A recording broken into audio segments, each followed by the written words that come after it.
लाडकी बहीण योजनेबद्दल एक महत्वाची अपडेट समोर येते। राज्य सरकारने लाडकी बहीण योजनेच्या ई-केवायसी बाबत एक मोठा निर्णय घेतलाय। योजनेची ई-केवायसी करताना चूक केलेल्या महिलांना आता मोठा दिलासा मिळतोय।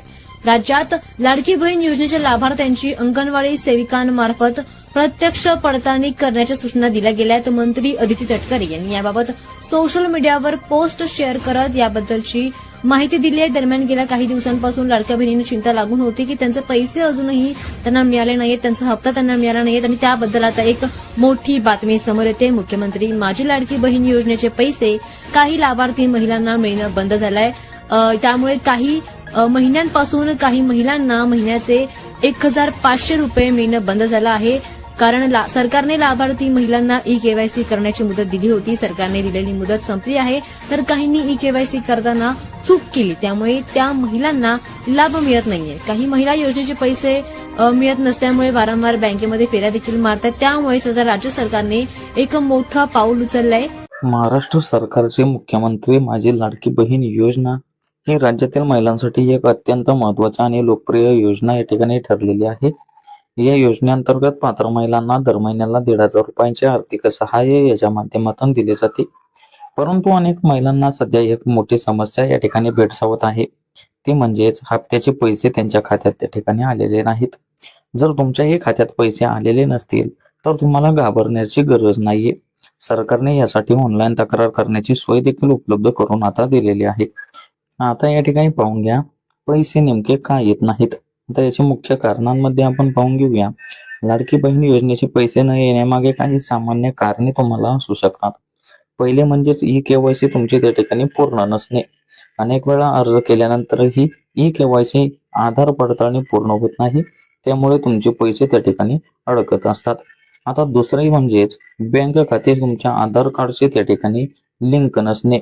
जर तुमचे बँक खाते आधार कार्डशी लिंक नसेल तर डीबीटी पद्धत म्हणजेच डायरेक्ट बेनिफिट ट्रान्सफर त्या ठिकाणी तुमचे होऊ शकत नाही।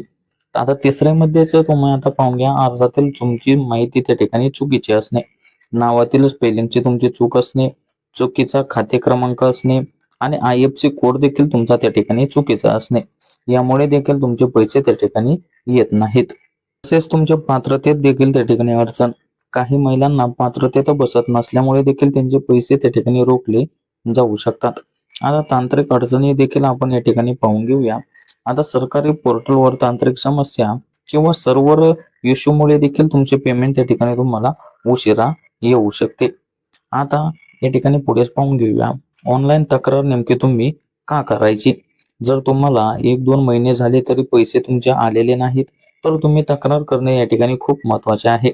आता त्याचे कारण देखील पाहून घ्या की तुमची केस त्या ठिकाणी तपासली जाते, अडचण नेमकी कुठे आहे ते नेमके तुम्हाला कळते आणि पैसे लवकर मिळण्याची शक्यता देखील तुमची त्या ठिकाणी वाढत असते।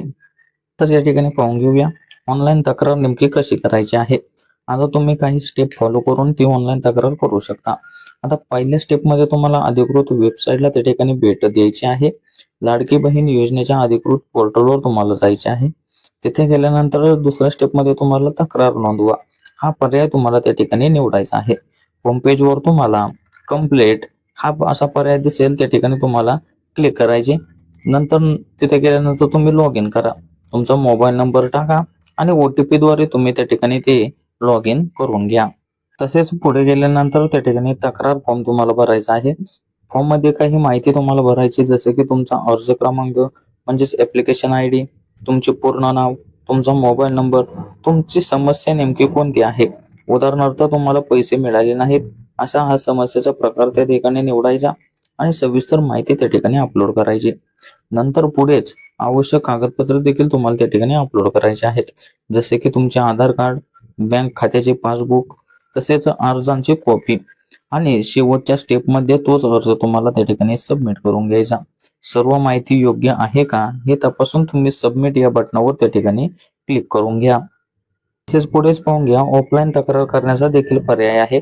जर ऑनलाईन तक्रार करता तुम्हाला येत नसेल तर तुम्ही खालील ठिकाणी जाऊन म्हणजेच ग्रामपंचायत कार्यालयात, तसेच CSC सेंटर म्हणजे कॉमन सर्व्हिस सेंटर मध्ये, तसेच महिला व बालविकास विभाग कार्यालयाशी तुम्ही त्या ठिकाणी ऑफलाईन तक्रार म्हणजेच त्यांच्याशी संपर्क तुम्ही त्या ठिकाणी साधू शकता। आता पुढेच पाहून घ्या तक्रार केल्यानंतर नेमके काय होईल हा सर्वांना प्रश्न आहे. तर तुम्ही तक्रार सबमिट केल्यानंतर तुम्हाला कंप्लीट ID त्या ठिकाणी मिळत असतो. तुमची तक्रार देखील त्यांच्या माध्यमातून त्या ठिकाणी तपासली जाते आणि 7 ते 15 दिवसात अपडेट नेमकी काय आहे ते तुम्हाला मिळू शकते, म्हणजे तुमची समस्या नेमकी कोणती आहे. तसेच पुढे जर समस्या सुटल्यावर पैसे तुमच्या खात्यात त्या ठिकाणी जमा देखील होत असतात. त्यामुळे तक्रार केल्यानंतर तुम्हाला हे फायदे देखील आहेत की 7 ते 15 दिवसात तुम्हाला त्या ठिकाणी अपडेट मिळून जाते की तुमचे पैसे नेमके का येत नाही, म्हणजे ती समस्या तुमच्या कानावर त्या ठिकाणी पडत असते. आता आपण काही महत्त्वाच्या सूचना या ठिकाणी पाहून घेऊया. तक्रार करताना तुम्ही योग्य माहितीच त्या ठिकाणी द्या. तुमचा मोबाईल नंबर चालू ठेवा, कारण OTP तुमचा त्या ठिकाणी येत असतो. तसेच पुढेच म्हणजे बँक खाते तुमच्या आधारशी लिंक आहे का याची देखील तुम्ही त्या ठिकाणी खात्री करा आणि तुमची eKYC देखील तुम्ही त्या ठिकाणी पूर्ण करा. आता तुमच्या eKYC दुरुस्तीसाठी सरकारने मुदत देखील वाढ तुम्हाला दिलेली आहे. आता पुढेच पाहून घ्या, पैसे लवकर मिळण्यासाठी नेमक्या काय टिप्स आहेत. तर पाहून घ्या, आधार आणि बँक लिंक आहे का हे तुम्ही तपासा. NPCI मॅपिंग म्हणजे DBT चालू आहे का ते देखील तुम्ही त्या ठिकाणी तपासा. तुमच्या अर्जाची स्थिती म्हणजेच ऍप्लिकेशन स्टेटस देखील तुम्ही नियमित तपासा. तसेच चुकीची माहिती असल्यास त्वरित तुम्ही त्या ठिकाणी अपडेट करून घ्या. आता या ठिकाणी पाहून घेऊया, वारंवार विचारले जाणारे आपल्या कमेंट बॉक्समध्ये जे प्रश्न असतात त्याचे उत्तर तुम्ही या ठिकाणी पाहून घ्या. आता पाहून घ्या, किती दिवसात पैसे येतात. तर साधारणतः 7 ते 15 दिवसांत तक्रारी सोडवली तुमची त्या ठिकाणी जात असते. आता पुढेच पाहून घ्या, तक्रार केल्यावर नेमके पैसे नेमके तुमचे केव्हा येतील. तर हो, जर तुम्ही पात्र असाल आणि सर्व माहिती तुमची योग्य असेल तर तुम्हाला त्या ठिकाणी पैसे नक्की येतात. तर आता पाहून घ्या, अर्ज क्रमांक नसल्यास नेमके काय करायचे. तर लॉग इन करून तुम्ही फॉरगेट ऍप्लिकेशन ID हा पर्याय तुम्ही त्या ठिकाणी निवडा. मग तुमचा अर्ज क्रमांक तुम्हाला त्या ठिकाणी मिळून जात असतो. तसेच पुढे पाहून घेऊया, eKYC नेमकी कशी करायची.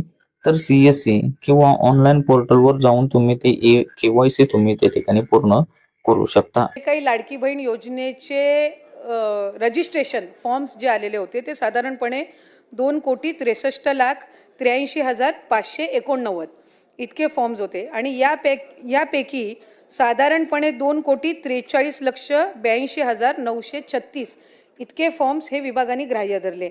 ज्या आकडेवारीचा 26 लाखाचा आपण उल्लेख केला ती क्रॉस व्हेरिफिकेशनसाठी माहिती व तंत्रज्ञान विभागाकडून ज्या आकड्यांचा आपण उल्लेख केला ती आमच्याकडे विभागाकडे प्राप्त झालेली होती.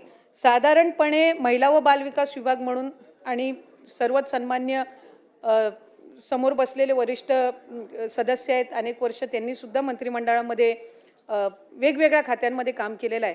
एखादा विभाग ज्या वेळेला एखादी योजना आणतो त्यावेळेला दुसऱ्या विभागाच्या डेटाचा त्यांच्याकडे ॲक्सेस नसतो, तो आपल्याला त्या विभागाकडून मागवायला लागतो. उदाहरणार्थ मुख्यमंत्री लाडकी बहीण योजना ही महिला व बालविकास विभागाकडून राबवली जाते. नमो शेतकरी योजनेचे जे लाभार्थी आहेत यांचा लाभाचा डेटा जो आहे तो कृषी विभागाकडे असतो. तो आम्हाला साधारणपणे जानेवारी महिन्यामध्ये प्राप्त झाला आणि त्याच्यात आम्हाला लक्षात आलं की नमो शेतकरी आणि लाडकी बहीण योजनेचे काही कॉमन लाभार्थी आहेत. मग त्याच्यामध्ये त्यांना 1000 नमो शेतकरीचा लाभ मिळतो आणि वर्षे 500 जे आहेत ते लाडकी बहीण योजनेतनं मिळतात.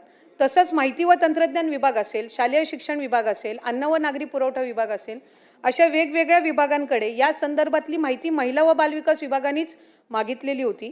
त्यानुसार माहिती व तंत्रज्ञान विभागाने साधारणपणे 26 लाखाचा डेटा दिला, जो आपण या ठिकाणी आत्ता सभागृहासमोर मांडला. या डेटाचं आम्ही पूर्णपणाने क्रॉस व्हेरिफिकेशन केलं. क्रॉस व्हेरिफिकेशन करत असताना साधारणपणे त्या 26 लाखापैकी 4 लाखापर्यंतच डेटा असा होता की ज्याला रिवाईज स्क्रुटिनीची गरज होती. बाकी सगळे जे होते हे पात्र लाभार्थी होते, त्यामुळे त्यांना त्या पद्धतीनं लाभ सुरू आहे.